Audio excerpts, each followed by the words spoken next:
Bismillahirrahmanirrahim. Assalamualaikum warahmatullahi wabarakatuh. Bismillah, alhamdulillah, wassalatu wassalamu ala rasulillah Sayyidina Muhammadin ibni Abdillah wa ala alihi wa ashabihi wa man tabi'ahu wa mawala.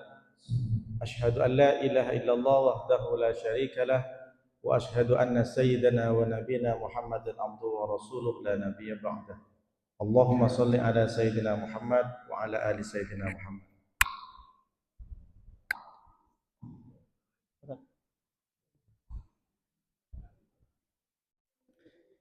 Bersyukur kepada Allah dengan ucapan Alhamdulillah. Berselawat kita kepada Rasulullah dengan ucapan Allahumma salli ala sayyidina Muhammad wa ala ali sayyidina Muhammad.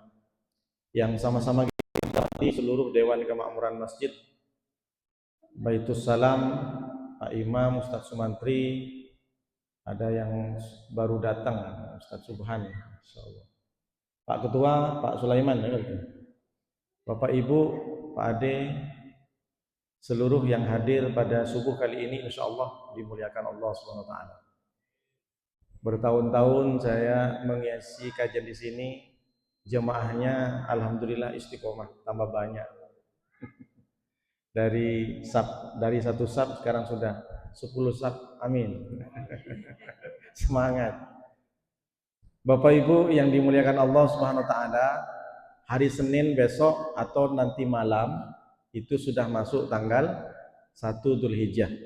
Kata Nabi, idza raaitum hilala dzulhijjati, kalau kalian melihat atau nampak hilal bulan Dzulhijjah, berarti tanggal 1 dimulai dari maghrib nanti malam, maka wa arada ayyudhiyah, dan kalian berencana untuk berkurban, maka falyumsik an sya'rihi wa adfarihi, hendaklah kalian menahan untuk tidak mencukur rambut dan memotong kuku. Sunnahnya bagi orang yang berkurban. Orang yang tak berkurban tak usah, tapi ini sunnah. Jangan gara-gara ini pulang ke rumah besok kau kurban, tak usah, haram motong kuku, tidak. Tujuannya apa? Banyak yang tak paham. Emang kenapa alasannya Pak Ustadz? Harus dikasih tahu secara rasional. Tujuannya nanti ketika hewan kurban sudah disembelih, maka kata Nabi SAW itu, la ta'ti yaumal qiyamah bikuruniha wa ash'ariha wa adlafiha. Hewan korban nanti datang di hari kiamat, bulunya, tanduknya, kukunya bersaksi di hadapan Allah. Wa annadamah, dan darah hewan kurban, la yaqa'u minal addi qabla ayyaqa'u minallah. La yaqa'u minallah qabla ayyaqa'u minal ard. Sebelum darah itu menetes jatuh ke tanah, ampunan Allah berikan kepada orang yang berkurban. Jadi darah yang menetes dari leher hewan kurban itu kan cepat. Ada yang lebih cepat, yaitu adalah ampunan Allah. Nah, ketika selesai disembelih hewan kurban, maka terhapus dosa. Jadi itulah kenapa kita harus tidak memotong bulu dan kuku, agar nanti selesai berkurban, potong semua itu, maka tumbuh semangat baru, rambut baru, kuku baru, hati baru. Bini masih yang lama, jangan bini baru. Pak Ustadz, kami diajarkan terhapus dosa berarti harus baru semua. Jadi masalah bini gimana? Itu urusan bapak dengan istri yang di rumah. Bapak Ibu yang dimuliakan Allah SWT, itu yang pertama. Kali ini saya menyampaikan hadis bukan tentang kurban, cuma ini muqaddimah agar kita saling mengingatkan. Apalagi mulai nanti malam sampai 10 bulan Dzulhijjah, itu adalah bulan yang Allah sepil dalam Al-Quran di surat Al-Fajr. Wal fajri walayalin ashar, demi waktu fajar dan demi malam di 10 hari. Apa maknanya? Satu, punya hari yang sangat dicintai Allah kalau kita beramal sekecil apapun. 10 akhir bulan Ramadan, 10 awal bulan Dzulhijjah.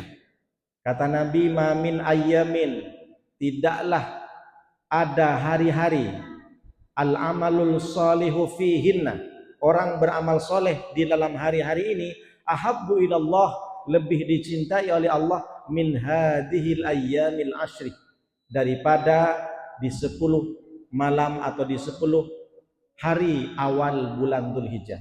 Maksudnya bagaimana Pak Ustadz?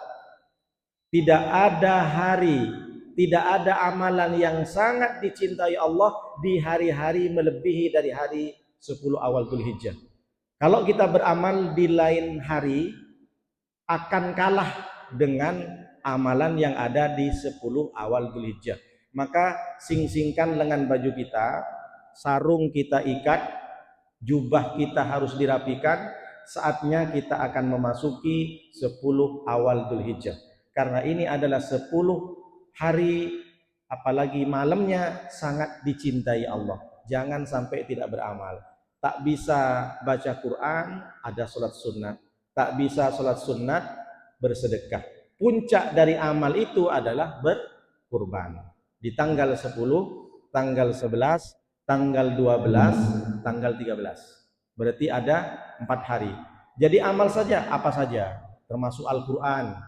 Jangan kalah sama kita membuka WhatsApp. Kalau Bapak sekarang tiap hari 24 jam buka WhatsApp berapa kali? Tak ada yang bisa ngitung. Dari saking cepatnya buka WhatsApp, belum lagi buka Reel, belum lagi buka TikTok. Apalagi nengok yang viral tentang artikulasi Dewan Juri.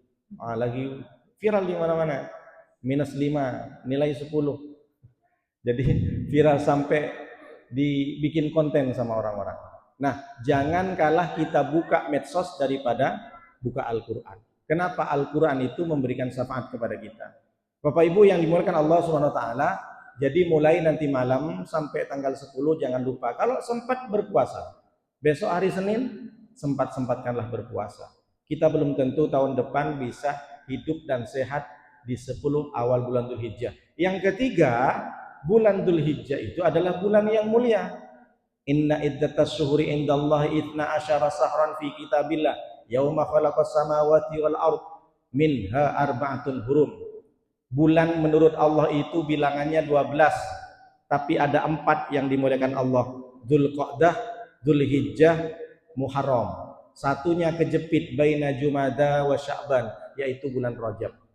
Maka karena bulan ini adalah bulan yang mulia, sekecil apapun kita beramal pasti dimuliakan Allah. Mudah-mudahan kita semuanya diberikan kesehatan, mudah-mudahan semua kita bisa kuat dan istiqomah, minimal berjemaah ke Masjid Baitul Salaf. Amin ya rabbal alamin. Bapak Ibu yang dimuliakan Allah SWT, kali ini hadis yang akan saya sampaikan adalah hadis Arba'in ke-41. Bapak-bapak pulang ke rumah bisa ngecek di Google, cek hadis Arba'in 41. Kalau dibikin judul ini hadis anti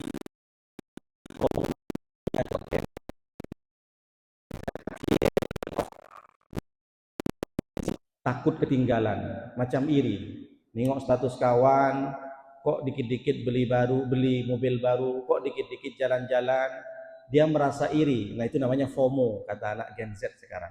Jadi kalau ditanya FOMO itu, ya ini hadisnya. Artinya kita tidak boleh FOMO, tapi FOMO-nya harus ke sunnah Nabi. Atau bisa dibikin judulnya follow Nabi, not your nafsu. Ikuti Nabi, jangan ikuti nafsumu. Jadi hadis ini menjelaskan tentang bagaimana mengendalikan hawa nafsu. Nah, ini nanti kita bahas, Bapak Ibu bisa paham. Bagaimana hadisnya? An Abi Muhammad Abdullah ibnu Amr ibnu As. Hadis ini dari Pak Muhammad. Jadi Abu itu ada julukan, Pak. Jadi seperti contoh, kalau kita punya anak Ismail, berarti kita namanya Abu Ismail. Istrinya Umma Ismail. Pak Ismail, Bu Ismail. Padahal Ismail itu nama anak kita. Kan biasa di kampung kan, kalau anak pertama namanya Sahrawi, berarti bapaknya Pak Sahrawi, Bu Sahrawi. Pak Muhammad, nama aslinya Abdullah, putra dari Amr, putra dari As. Ayahnya Amr bin As, gubernur pertama di Mesir sejak Khalifah Muawiyah. Setelah Nabi, beliau jadi gubernur Mesir, diganti sama anaknya di zaman Khalifah Umar. Berarti ini mantan gubernur Mesir, dulu belum jadi negara Mesir, masih provinsi. Bagaimana hadisnya? Kata Rasulullah SAW radhiyallahu anhu, mudah-mudahan mendapatkan ridho keduanya, Abdullah dan Ibnu Amr bin As, dan mudah-mudahan kita bertemu dengan sahabat ini. Hadisnya bagaimana? La yu'minu, tidak beriman seseorang, la yu'minu ahadukum, tidak beriman salah satu di antara kalian, hatta yakuna hawahu taba'an lima ji'tu bihi, sampai kalian hawa nafsunya mengikuti apa yang aku bawa. Tidak sempurna iman seseorang kalau hawa nafsunya memperturutkan oleh dirinya sendiri tapi tidak melalui apa yang diperintah Rasulullah, apa yang dilarang Rasulullah. Bapak Ibu yang dimuliakan Allah SWT, ini berbicara hawa nafsu. Jadi kalau ditanya, Pak Ustadz, hawa nafsu itu bagaimana? Soalnya banyak yang tak paham, Pak. Ada orang ketika dia sudah lama hijrah, sudah lama berjemaah, sudah lama datang ke masjid, tiba-tiba datang, Pak Ustadz, sejak saya hijrah ini, saya sudah tidak punya hawa nafsu. Ngeri Pak, saya bilang gitu. Perlu dipertanyakan. Bagaimana konsepnya? Coba saya urut lagi. Kalau Bapak Ibu biar paham, ada hawa nafsu, ada ruh, ada jasad. Jadi ada hawa, hawa itu kan keinginan. Hawa, nafsu, ruh, jasad. Inna ahadukum yujma'u khalquhu fi batni ummihi. Sesungguhnya penciptaan kalian dimulai dari rahim ibunya. Arba'ina yauman nutfatan, 40 hari berupa sperma. Summa yakunu alaqatan mithla dzalik. Setelah 40 hari berubah ke darah. Alaq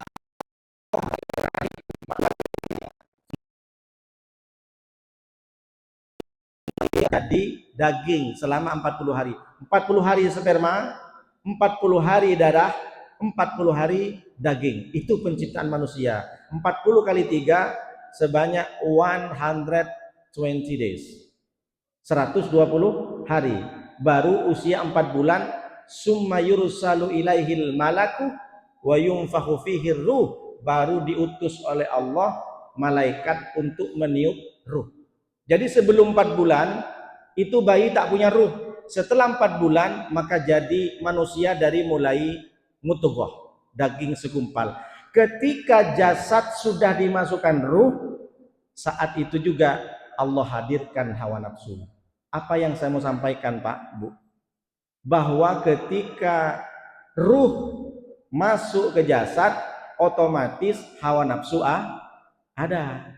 Maka kalau ada orang bilang, Pak Ustadz sejak saya hijrah, saya tidak punya hawa nafsu, perlu dipertanyakan. Jangan-jangan ruhnya sama jasad tidak bisa.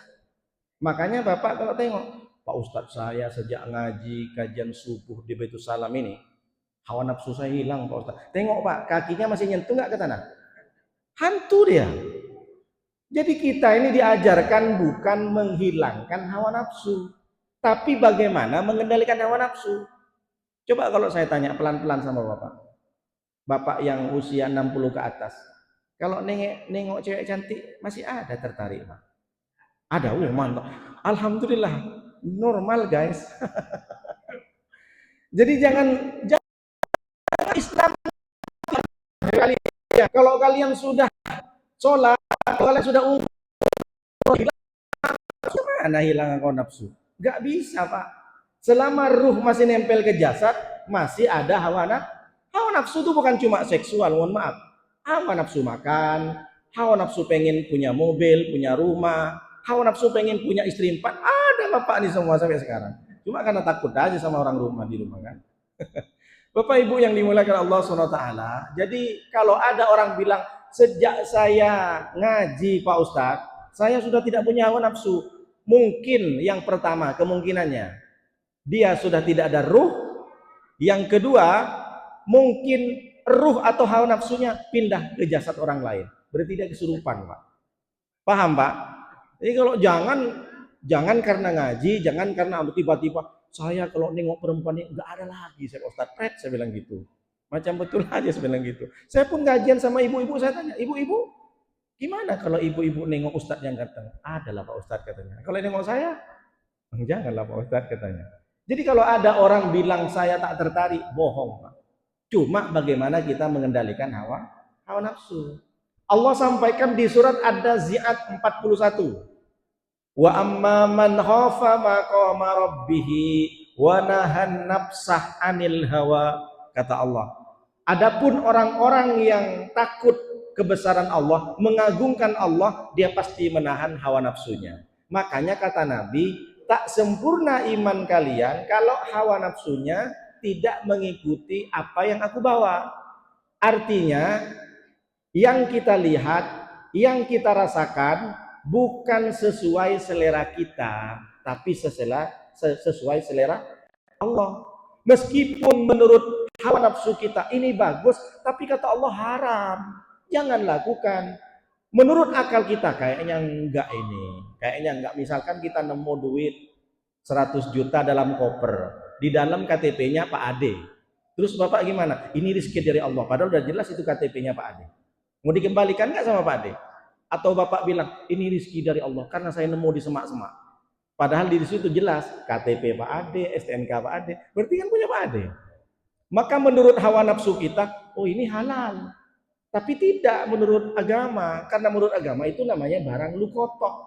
Barang lukotok itu barang temuan, harus diumumkan maksimal 1 tahun, terus mengumumkan siapa yang memiliki koper warna titik-titik dengan jumlah uang titik-titik ketemu di semak-semak di sini, silahkan menghubungi saya. Yang penting tak ada kasih tahu kopernya warna apa, duitnya berapa, pecahannya berapa, karena orang bisa ngaku-ngaku. Artinya barang temuan saja kita diatur dalam agama. Misalkan kita masuk ke toilet, diatur oleh agama, bukan asal kencing, bukan asal berak. Masuk ke masjid dengan kaki kanan, masuk keluar dari masjid kaki. Jadi di dunia ini bukan asal enak, tapi yang penting asal benar menurut syariat. Maka diuji oleh Rasulullah, orang yang mencintaiku adalah orang yang tidak mengikuti hawa nafsunya. Hawa nafsunya dikendalikan, bukan dibuang. Maka saya akan bahas tentang hawa nafsu ini 3 saja. Pertama, hawa nafsu makan. Yang kedua, hawa nafsu seksual. Yang ketiga, hawa nafsu pengen dipuji, bilang bilang mantap, bilang wow. Orang setiap apalagi punya postingan di like banyak ya yang follow aku. Orang itu nunduk sama aku ya. Oh, orang itu hormat sama saya. Kan ini nafsu namanya, nafsu pengen dimuliakan, sehingga dia harus perfect dari pakaiannya, dari jubahnya, dari sorbannya, bahkan sorban 2 di sini pakai ulang lagi. Padahal hidung pesek udah nggak macam Habib. Makanya itu kenapa saya sampai sekarang ditawarkan, Pak Ustadz sekali-kali pakai turban, maksudnya turban diginin. Saya bilang saya tak pede, saya bilang gitu, karena hidung saya kurang mancung. Kalau pakai ini kan kegedean ini kan, Bapak tahu kan proses itu kan banyak.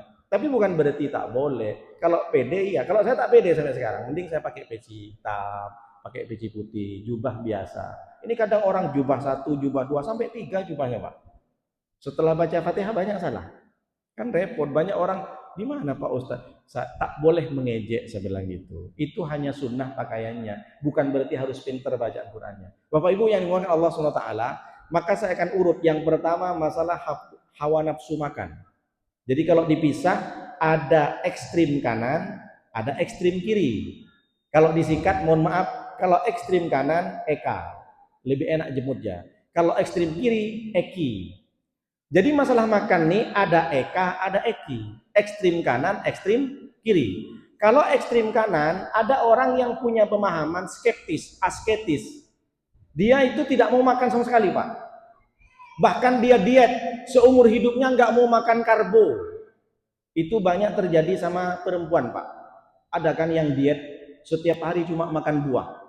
Kenapa? Dia takut kalau minum ini gula, diabetes. Kalau makan ini Pak Ustadz kolesterol. Kalau makan ini Pak Ustadz tensi. Kalau makan ini Pak Ustadz asam lambung, asam pedas. Jadi mending harus air putih. Itu juga Sama, orang barat itu nyebutnya Pak, gula itu kan white poison. White poison itu racun putih. Itulah kenapa bertahun-tahun saya ngisi kajian di sini dikasih air putih. Ini bukan saya ngejek. Bukan saya ngejek karena nggak dikasih susu. Itu menunjukkan biar saya sehat, kan betul Pak De? Biar sehat. Jadi ada orang punya pemahaman Pak, kalau saya banyak makan atau makan semuanya, maka akan timbul libido yang tinggi, akan timbul kelelahan, maka akhirnya dia punya pemikiran ekstrim kanan, nggak mau makan sama sekali. Ini Islam tidak mengajarkan seperti itu. Islam mengajarkan kulu wasrobu wala tusrifu, makanlah, minumlah, tapi jangan over. Makanya ketika kita sakit, makanan pula yang disalahkan. Apalagi ntar lagi korban. Korban banyak daging kambing. Orang kadang alergi dengan daging kambing. Belum makan aja udah naik tensinya. Kambing itu tidak menjadikan naik tensi Pak. Yang bikin naik tensi itu pikiran kita. Nengok kawan kita, mobilnya baru. Yang satu tambah pening. Nengok rumah baru. Yang satu lebih pening. Kok bininya baru? Nah itu bahaya. Jadi yang bikin kita naik tensi, naik asam lambung, cara berpikir kita, cara berpandang kita. Makanya kita tidak boleh FOMO kata anak Gen Z. Tidak boleh iri, tidak boleh julid. Apa yang kita dapatkan, itulah yang terbaik. Jadi ada ekstrim kanan, tidak mau makan sama sekali Pak. Tapi ada yang lebih parah, ekstrim kiri, semua dimakan. Termasuk hewan. Semua hewan yang berkaki 4 di dunia adalah ciptaan Allah, maka halal. Kecuali meja yang kaki 4. Bapak tahu, kecuali meja kaki 4 tak dimakan Pak ya. Mantap Bapak ini. Kok bisa sampai ke meja Bapak? Semua pokoknya kaki 4 dimakan aja semua. Kenapa? Menurut dia ini kan ciptaan Allah. Mau babi, mau anjing, mau monyet, mau musang. Ada nggak orang seperti itu? Ada Pak. Dia punya pemikiran semua hewan yang melata boleh dimakan kecuali kereta api Pak. Kereta api melata juga. Ya ini kan ekstrim kiri Pak. Jadi semua hewan, padahal kita sudah diajarkan hurriman alaikumul maitatu waddamu walahmul khinzir wa ma uhilla li ghairillah. Diharamkan kepada kalian bangkai. Bangkai itu apa Pak Ustadz? Ada hewan mati. Mati, tak tahu kenapa. Kalau mati karena disembelih, halal. Makanya ada nelpon Pak Ustadz. Ini ada kambing Pak Ustadz tertabrak motor. Terus Pak, belum mati Pak Ustadz. Masih ada nafas, masih. Saya sempat Pak Ustadz ambil golok, saya sembelih. Sempat sembelih, alhamdulillah Pak Ustadz. Apakah kambing ini halal? Langsung saya jawab, halal Pak. Habis itu ditutup teleponnya. Kok ditutup? Tunggu dulu, kambing siapa dulu yang disembelih? Akhirnya besoknya ditelepon tak bisa Pak. 2 hari kemudian ketemu, Pak, kemarin Bapak nelpon kan? Iya. Bapak nanya apa? Nanya hukum kambing kalau ditabrak mobil sempat saya sembelih, kata Pak Ustadz halal. Sekarang saya tanya, kata Ustadz halal. Lah ini tak betul, saya bilang gitu. Meskipun sudah disembelih, sempat sembelih, tengok dulu kambing, jangan-jangan kambing Pak RT. Jangan-jangan kambing Pak RW. Jadi ini contoh Pak, bahwa dalam Islam ada aturan, bukan asal kita enak, tapi sudahkah ini melalui selera Rasulullah dan selera Allah. Kata Allah, haram ya haram. Diharamkan bangkai, diharamkan darah. Mungkin Bapak dulu pernah dengar enggak? Ada namanya hati leher. Darah itu dibekukan zaman dahulu, habis itu dipotong-potong. Dibikin rendang, dibikin tauco. Kata orang bilangnya hati leher. Pernah dengar enggak? Di Melayu ada juga hati leher. Bapak silakan ketik di Google tuh. Jadi dulu darah dibekukan Pak. Entah darah hewan. Nah, apapun bentuknya, mau di freezer darah itu, mau dijadikan daging, diolah sama santan, tetap haram. Zaman dahulu ada Pak. Mungkin ada yang pernah pengalaman di kampung. Jadi kita beli darah yang sudah dibekukan seperti paru-paru. Padahal itu darah dibuat beku. Itu haram. Wal khinzir, walahmil khinzir. Daging babi. Pertanyaannya, banyak yang debat. Sampai sekarang Rasulullah sampai sekarang Allah tak pernah mensepil apa alasan babi diharamkan. Padahal babi ini secara medis, darah dan spesifik organnya mirip manusia. Jadi manusia Pak, kalau butuh ginjal, ambil ginjalnya babi, bisa. Cobalah searching, tanya sama Pak Ade. Hewan yang mirip dengan manusia, organnya, darahnya, tipe darah, itu babi. Tapi bukan itu alasannya. Alasan Allah itu ingin menguji kepada kita, kalian pilih kambing atau pilih babi. Cuma karena sampai sekarang zaman sudah canggih, ditemukanlah bahwa ada cacing pita. Itu bagian dari manfaat hikmahnya. Tapi kalau ditanya ke orang kiai, ke ulama, tak pernah satu pun ulama menyampaikan babi kenapa diharamkan. Gak ada alasannya Pak. Alasannya Allah ingin menguji kepada kita. Sama halnya Allah mengharamkan ke Nabi Adam dan Siti Hawa mendekati pohon khuldi.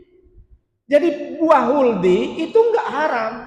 Bapak nanti kalau masuk surga silakan makan banyak-banyak. Cuma saat itu Allah kasih tes, kasih ujian kepada Nabi Adam dan Hawa. Wala taqraba hadhihi syajarata. Jangan kalian berdua dekati pohon. Tidak ada keharaman makan buahnya, duduk di bawah pohon, tidak ada. Hanya haramnya jangan deket-deket sama pohon. Sama dengan zina Pak, zina itu tidak ada kata-kata Allah jangan lakukan zina, bukan jangan berbuat zina, tidak, tapi jangan dekatin zina. Wala taqrabuz zina. Contohnya apa? Jangan dekatin zina. Apa dekatin zina? Nengok cewek lama kali, cewek itu taqrabuz zina, itu zina zina mata. Karena zina terjadi, perselingkuhan terjadi dimulai dari pandangan, dari mata turun. Paham Bapak? Dari hati turun ke mana Pak? Dari hati turun ke mana? Turun lagi enggak?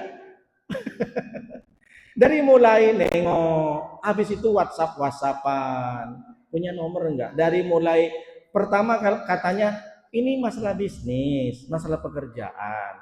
Makanya enggak heran banyak perempuan selingkuh di tempat kantornya, bahkan selingkuh dengan laki-laki yang lebih jelek. Begitu juga laki-laki selingkuh dengan perempuan lebih jelek. Jauh kalah cantiknya sama istri. Kenapa? Karena setan tuh pinter, dimulai pandangan, ngobrol-ngobrol, ada chemistry, kecocokan, habis itu diantar makan siang. Makanya kalau orang yang ke Jakarta setiap hari kan makan sama bini orang kan. Lakinya juga begitu. Si perempuannya juga sering makan sama laki orang. Berawal dari makan siang, lama-lama melayang-layang. Habis itu sudah tak terkontrol lagi hawa nafsunya. Makanya bahasa Arab atau Al-Quran itu jangan dekatin zina. Bukan melakukan zina. Kalau melakukan zina udah neraka. Tapi mendekati zina ini sudah haram. Dimulai dari pura-pura baik. Ini karena teman, ini hanya bisnis. Kalau bukan mahramnya jangan.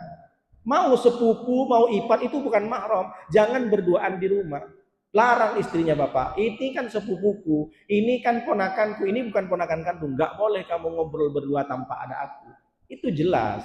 Sama dengan Nabi Adam, sama dengan babi ini kalau ditanya, apa alasannya? Allah pengen tahu, dilarang makan babi, bisa nggak mereka melakukan?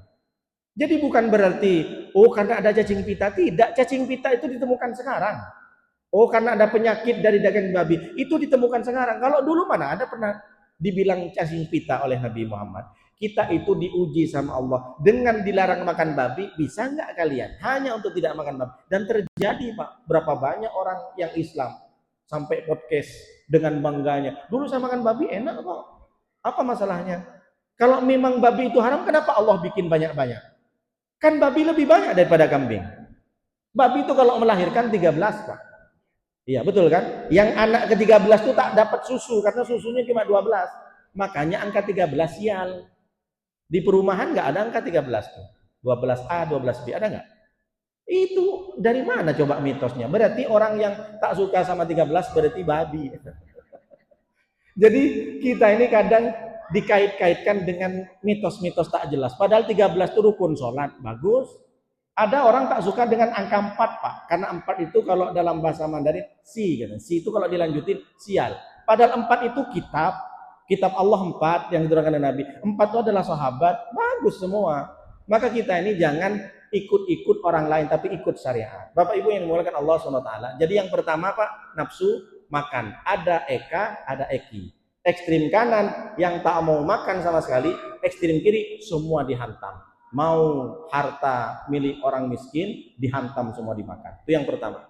Lalu yang kedua Pak, hawa nafsu apa Pak Ustadz yang perlu dikendalikan? Maka dari sekarang Pak, kendalikan hawa nafsu makan. Bukan tak boleh makan, silahkan makan, tapi jangan over. Tengok ini haram atau tidak.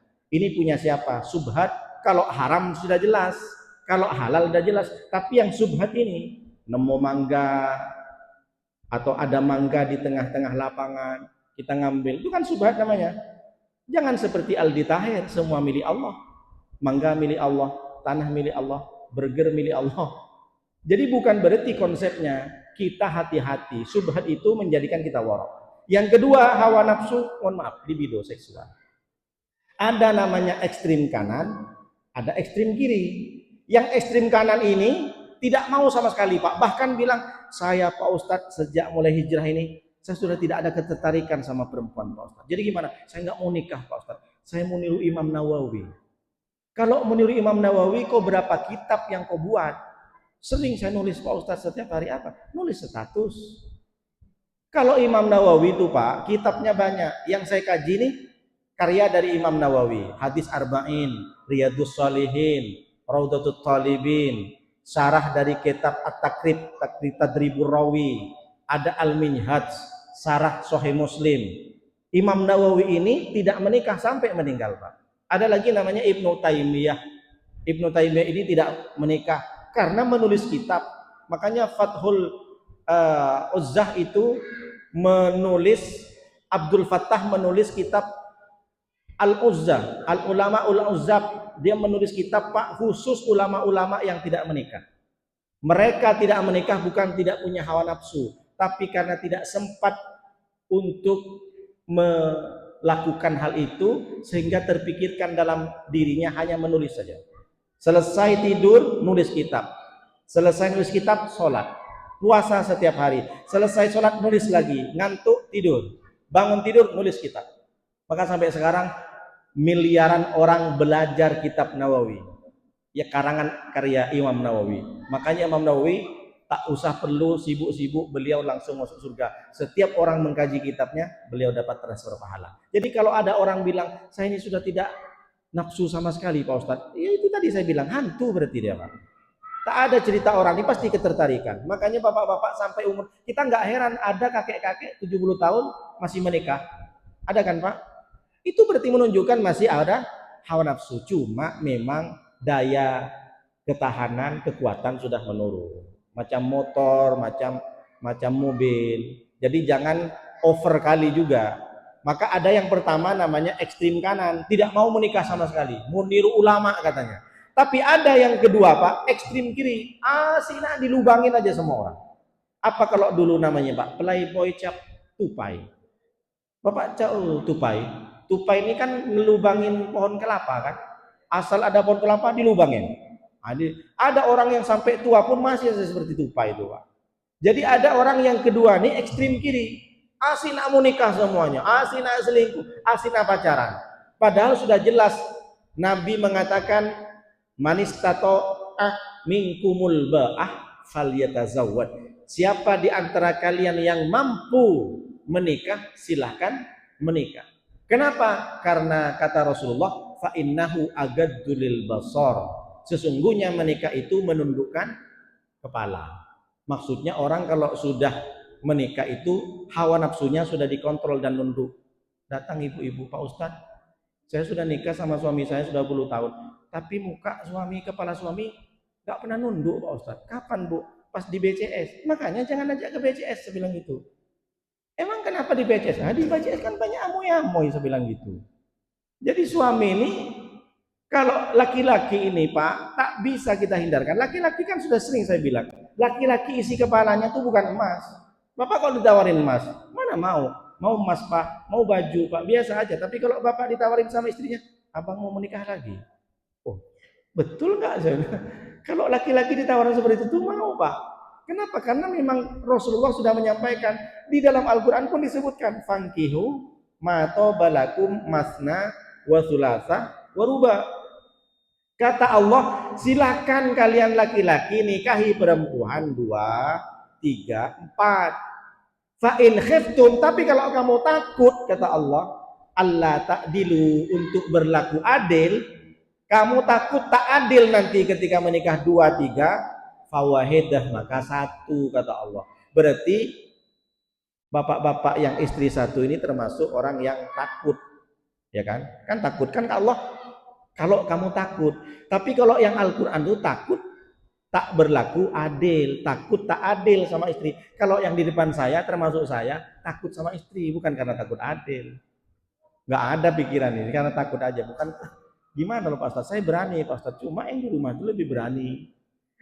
Jadi kata Allah itu Pak, laki-laki itu memang sudah punya hawa nafsu, makanya sama Allah dikasih dispensasi, boleh menikah 2, 3, 4. Jadi Allah punya alasan bahwa hawa nafsu, libido seksual laki-laki lebih tinggi. Tapi sekarang diajarkan oleh Nabi Muhammad bagaimana hawa nafsu kita dikontrol. Jadi Islam tidak mengajarkan kepada kita menghilangkan hawa nafsu, tapi Islam mengajarkan kepada kita bagaimana mengendalikan hawa nafsu. Makanya jangan dibilang, oh saya tak mau menikah karena pengen seperti Imam Nawawi. Salah Pak dalam Islam. Silakan menikah. Maka hari ini kita diajar bagaimana mengendalikan hawa nafsu. Makanya Nabi mengatakan fa'ammal muhlikat, sesungguhnya ada perkara-perkara yang merusak amal. Kita banyak beramal, banyak puasa, banyak umroh, banyak ngaji, tapi semua amal kita itu akan dirusak dengan hal 3. Apa dia? Yang pertama, suhun muta'on, pelit yang diperturutkan. Yang kedua, wahawan muttabaun, maksudnya hawa nafsu yang diperturutkan. Hawa nafsu dalam apa saja? Ya tadi makanan, yang kedua seksual, libido, dan yang lain banyak. Hawa nafsu pengen punya baju yang bagus, yang mahal, pengen punya mobil yang mewah, pengen punya rumah yang besar, pengen punya aksesoris yang mahal biar kelihatan wow oleh orang. Itu kan hawa nafsu Pak. Ngapain orang sampai beli? Contoh, ada orang yang suka sama rokok, dia beli rokok cerutu harga 3 juta 1 batang. Padahal kalau di rokok itu biasa saja. Ada orang juga beli baju Pak sampai mahal, branded. Padahal orang lain nengok biasa saja loh Pak. Kita aja ngerasa kayaknya kalau jalan semacam terbang. Padahal orang lain nengok biasa saja. Tak mungkin orang lain, wow bajunya mehong. Nggak ada Pak. Bapak pakai baju mahal datang ke sini, biasa aja orang nengok. Kita aja yang merasa, kok nggak nengok orang ini, nggak tahu kalau baju gue mahal. Nggak ada orang Pak yang perhatikan kita. Apalagi orang tuh nggak tahu brand. Kecuali kita ngumpul sama orang kaya, nampak itu kainnya meskipun kain putih, tapi ditengok dari luar, ini kayaknya kain linen, ini harganya, kalau ini model ini harganya 10 juta. Kalau orang biasa Bapak ke pasar, siapa yang mau nengok kita Pak?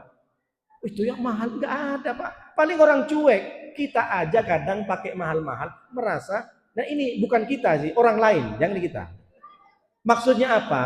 Jangan memperturutkan hawa nafsu sementara kita pengen mewah, tetangga kita banyak yang tak makan. Sementara kita pengen wow, teman-teman kita ada yang tak pakai baju. Ada anak yatim yang mau kenahnya compang-camping. Lalu kita menghambur-hambur. Bukan tak boleh, ini kan uang-uang saya Pak Ustadz. Ini harta-harta saya, memang betul.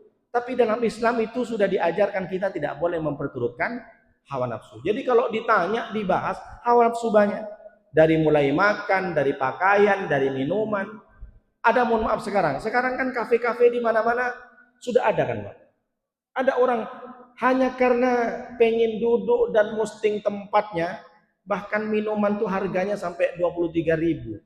Padahal sama dengan Sanford ini, kalau di kafe bisa saja 20.000. Padahal di luar cuma 2.000. Tapi kenapa? Dia posting bangga dengan dirinya. Padahal orang yang nengok dari tempat itu, nengok dari postingan kita, sakit hati dia. Jangankan mau duduk di tempat mahal, bahkan untuk keluar saja tak ada duit. Artinya kita diajarkan dalam hati kita tidak boleh memperturutkan hawa nafsu. Kita harus pintar merasakan apa yang dirasakan orang lain, bukan merasa pintar kepada orang lain. Paham sampai sini Pak? Bapak Ibu yang dimuliakan Allah SWT, lalu yang ketiga hawa nafsu adalah hawa nafsu pengen dimuliakan, hawa nafsu pengen dipuji, hawa nafsu pengen dibilang mantap, dibilang wow, dibilang hebat. Makanya Pak Dawi kitab tafsir Asy-Sya'rawi itu diangkat oleh Arab Saudi menjadi menteri agama, menjadi dosen 15 tahun, orang Mesir. Beliau ulama besar. Bapak-bapak nanti klik di Google ulama Imam Mutawalli Asy-Sya'rawi. Dari saking cerdasnya tentang tafsir, dikontrak sama Arab Saudi menjadi dosen selama 15 tahun dengan gaji yang fantastis. Pulang ke negaranya, waktu itu Mesir masih Presiden Sadat, Anwar Sadat. Maka Anwar Sadat tidak mau kalah, masa rakyatku sendiri malah diambil oleh Arab Saudi. Maka sama Anwar Sadat langsung diangkat jadi menteri agama. Alim, hafal Quran, tafsirnya satu lembar saja 1 meter, Pak. Kitab tafsirnya dikarang, satu lembarnya tuh dari saking lebarnya 1 meter. Beliau di mana-mana dicium tangannya, Pak. Dibilang dicium, dipeluk orang sampai mau sujud-sujud sama beliau. Karena dari saking ilmunya. Intinya sama dengan di sinilah. Di Indonesia kan ada ulama-ulama yang sangat kita tunduk. Maka untuk meruntuhkan rasa bangganya, Imam Asy-Sya'rawi satu ketika datang ke masjid sama santrinya, dikira mau sholat, tapi masuk ke toilet. Sampai berjam-jam, Pak. Diketok pintu sama santrinya, "Syekh, kok nggak keluar, Syekh? Tunggu dulu." Sekira sama santrinya takut jatuh di toilet.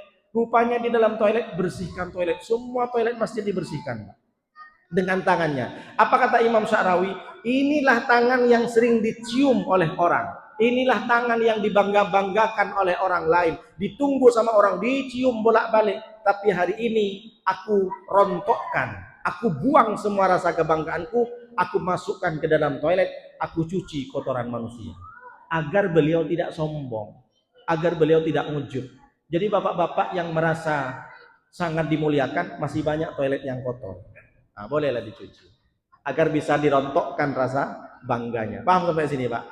Jadi yang ketiga ini, bagaimana kita tidak boleh memperturutkan hawa nafsu kita ingin dimuliakan, ingin dipuji, dan ingin lain sebagainya. Karena memperturutkan hawa nafsu termasuk salah satu daripada amal-amal yang merusak, perbuatan yang merusak amal kita.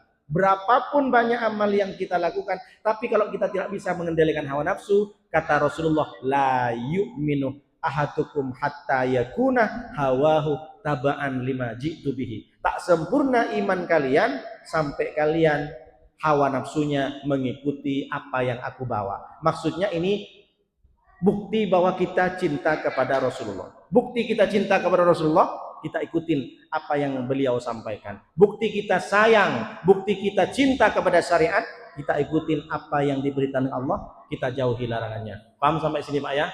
Jadi hadis ini diajarkan oleh kita, apalagi bulan Dzulhijjah ini, maka kita jauhkan amal-amal yang bisa merusak ibadah yang kita lakukan. Mudah-mudahan kita semua menjadi hamba-hamba Allah yang diterima tobatnya, yang diterima semua amal ibadahnya, dan diampuni dosanya. Dan kita sering mengaji, sering banyak duduk di Masjid Baitul Salam, dengarkan kajian subuh, semakin kita juga bisa mengendalikan hawa nafsu. Karena jangan sampai akhir kepada hidup kita sedang kita memperjuangkan hawa nafsu. Jangan sampai ketika kita meninggal, pas mohon maaf, lagi selingkuh, lagi bermaksiat, lagi minum homer, lagi ngomongin orang, lagi bergosip.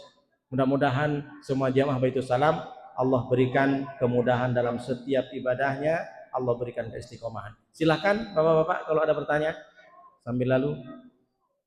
Kurang berapa menit, Pak? 4 menit. Nah, silakan Pak kalau ada pertanyaan. Kalau tak ada kita doa saja. Ada, Pak? Baik, Subhan.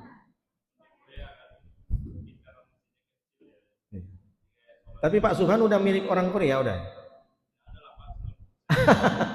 Gimana Pak Subhan?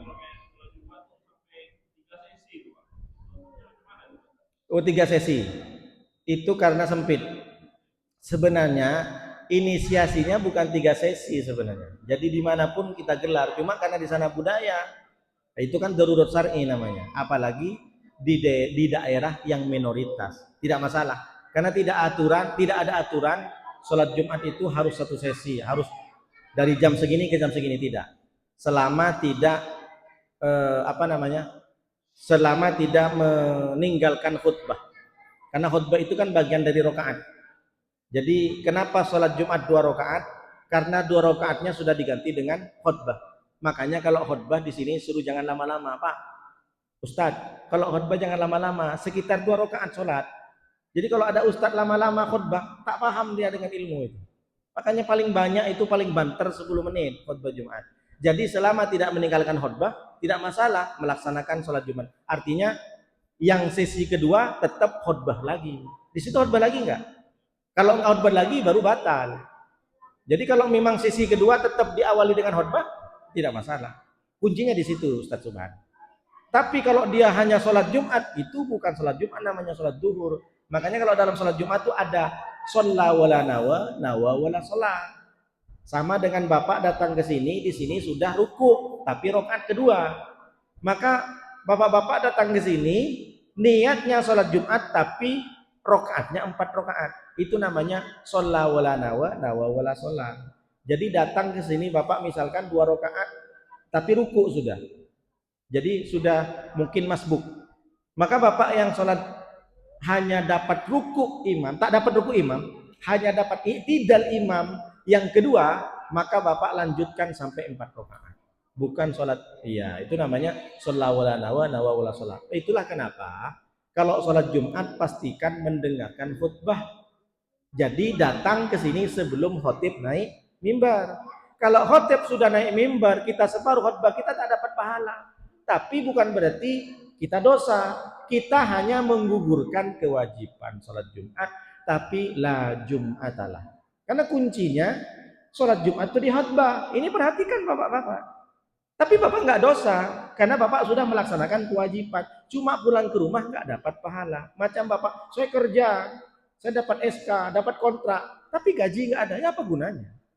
Dibilang kerja, sholat, iya sholat. Sah sholatnya. Kamu kerja, ya, punya seragam, tapi gaji nggak ada. Sama dengan itu. Sama dengan. Jadi orang sholat Jumat, tapi tak sempat dengerin khutbah dari awal sampai akhir, maka la Jum'atalah. Atau dia dengerin khutbah tapi main-main. Man la'ibal hasa faqad lagha. Siapa yang main-main kerikil maka sesungguhnya dia sia-sia. Dulu zaman Nabi kan Masjid Nabawi itu kan masih plester, masih banyak kerikil. Maka ada orang yang sahabat lempar-lempar. Ada yang jahil-jahil itu. Jadi jangan dikira sahabat tuh alim, enggak Pak, ada juga yang resek, ada juga. Cuma karena zaman Nabi ketemu sama Nabi masuk surga semua. Selama beliau beriman kepada Nabi, bertemu dengan Nabi, insya Allah masuk surga semua.